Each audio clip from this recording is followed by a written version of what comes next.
clenched fist and the open hand, a typology of modern greed. Prologue: The Anatomy of Want. Greed is often caricatured as a miser counting gold coins in a dusty vault. But this image fails to capture its complex, multifaceted nature in the modern world. It is not a single vice, but a spectrum of disordered relationships with resources, security, status, and connection. It is a physiological state, a psychological pattern, and a cultural symptom all at once. At its core, greed is the conviction of scarcity, the unshakable belief that there is not enough, that we are not enough, and that our survival depends on taking and holding. It is the clenched fist, a posture of defense and control. Its antidote is not merely morality, but a profound shift towards abundance, the open, giving hand, which operates on the belief that sharing and connection create more for everyone. This video explores 6 distinct faces of greed, mapping their neurochemical underpinnings, their behavioral fingerprints, the trauma they inflict, and the path toward liberation. By understanding these patterns, we can begin to diagnose the quiet hungers that drive our economy, our relationships, and our own anxious hearts. Chapter 1: Avarice, the Anxiety of Scarcity. Avarice is rooted in a neurochemical state of high dopamine and low serotonin, creating a cycle of seeking reward without ever achieving satiety or contentment. Psychologically, it is tied to hoarding disorder and obsessive-compulsive personality traits, manifesting as a deep-seated fear of loss and a conviction of perpetual insufficiency. This anxiety drives behaviors like secret stashes, financial deception, and a profound reluctance to share, often expressed through phrases like, "That's too expensive," and a defensive mind. This poverty mindset frequently stems from childhood poverty or financial trauma, modeled by anxious parents, and amplified by a hyper-capitalist culture that glorifies "he who dies with the most toys wins" and social media flex culture. The path to healing lies in the antidotes of generosity and sharing, achieved through gradual giving practice, abundance mindset training, and financial therapy. The goal is to become one who gives freely without calculation and genuinely enjoys the enjoyment of others.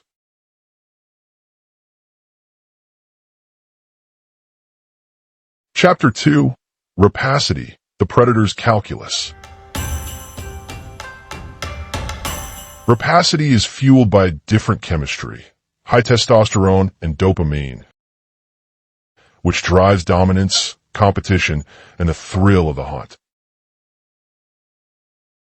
This form of greed is characterized by antisocial and predatory instincts, where other people are viewed not as peers, but as tools for advancement. It manifests as corporate ruthlessness, strategic manipulation, and a win-at-all-costs ethos, where enjoying others' losses is common. The language of rapacity includes mantras like, "It's just business," and "What's in it for me?" This pattern is often rewarded in childhood through competitive sibling dynamics or parental emphasis on winning, and is later lionized in Wall Street's greed is good culture and corporate raider narratives. The antidote is found in stewardship and prudence, cultivated through ethical business training, empathy development, and restorative justice. The healed individual learns to create win-win situations and value relationships over deals. Chapter 3. Covetousness, the Canker of Comparison. Covetousness arises from a neurochemical profile of low serotonin and dopamine, a recipe for chronic dissatisfaction with a pursuit of what others have never leads to contentment. Psychologically, it is linked to depression and a deep-seated sense of lack, fixating on the success and possessions of others. This leads to behaviors like social media envy, backhanded compliments, and finding joy in others' misfortunes. The language of the covetous is resentful, must be nice, and why do they get that? This pattern often begins with sibling favoritism or parental comparisons to other children and is turbocharged by Instagram lifestyle porn and the keeping up with the Joneses mentality. The cure is contentment and fulfillment, found through gratitude journaling, identifying personal strengths, and consumption fasting from envy-inducing media. The goal is to celebrate others' success and find joy in simple things. Chapter 4. Miserliness, the Prison of Provision. Miserliness is marked by high dopamine and low oxytocin, where the act of saving itself provides a thrill, but the lack of the bonding hormone impedes the joy of connection through giving. This is a form of anxiety disorder that manifests as pathological saving, a paralyzing fear of future poverty that robs the present of joy. Behaviors include extreme frugality, panic at generosity, and even rejecting gifts for fear of obligation, often justified with, "We might need it later." This mindset is often traced to Great Depression-era parenting, childhood food insecurity, and family stories of financial trauma, finding modern expression in the extreme fringes of the FIRE movement and doomsday prepper culture. The antidote is magnanimity and providence, developed through progressive giving exercises, future security planning, and modeling generosity. The transformed miser learns to give spontaneously and balance saving with sharing.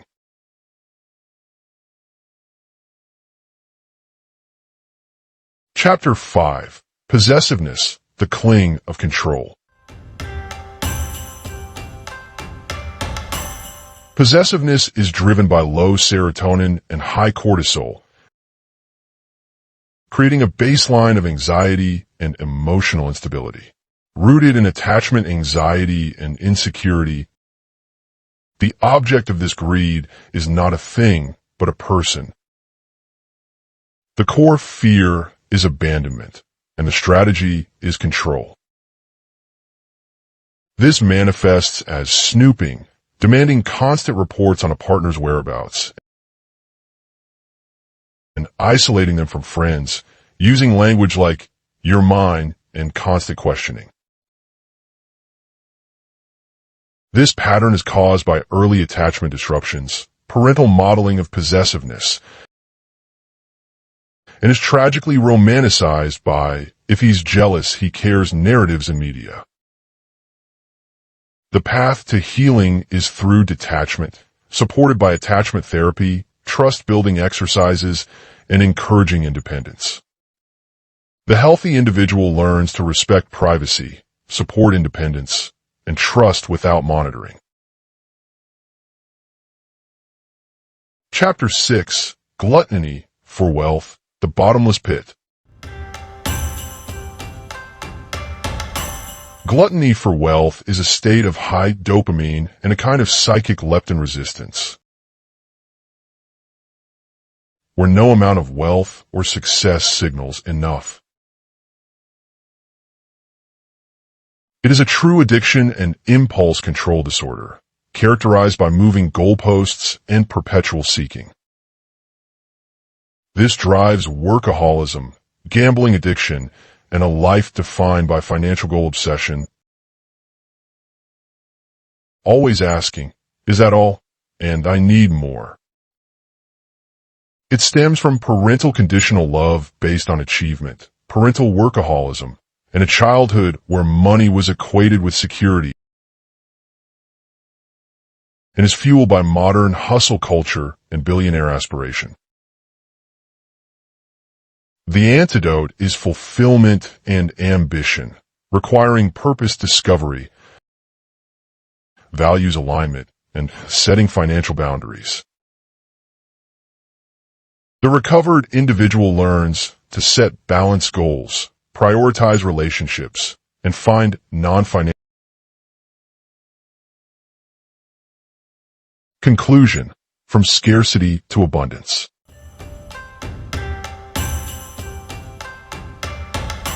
The 6 faces of greed reveal a universal human struggle.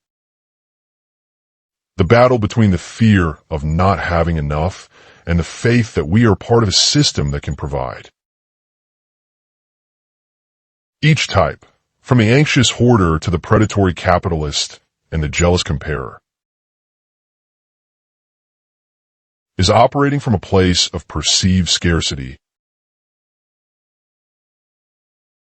a deep wound that tells them they must clutch tightly to survive. The path to healing is not simply to condemn greed, but to understand its roots and offer a more compelling alternative. It is a journey from a neurochemical state of frantic seeking to one of calm contentment. From a psychological state of lack to one of secure attachment and self-worth. From a cultural narrative of hyper-competition to one of mutual flourishing. The transition from the clenched fist to the open hand is the fundamental movement of this healing. It is the practice of generosity for the avaricious, the creation of win-wins for the rapacious, the cultivation of gratitude for the covetous, the act of liberal giving for the miser, the extension of trust for the possessive, and the discovery of purpose beyond profit for the glutton. Ultimately, to overcome greed is to realize that the most valuable resources, love, connection, trust, and purpose, are not scarce commodities to be hoarded, but abundant energies that grow only when shared. It is to understand that an open hand, ready both to give and to receive, is infinitely richer and more powerful than a fist forever closed in fear.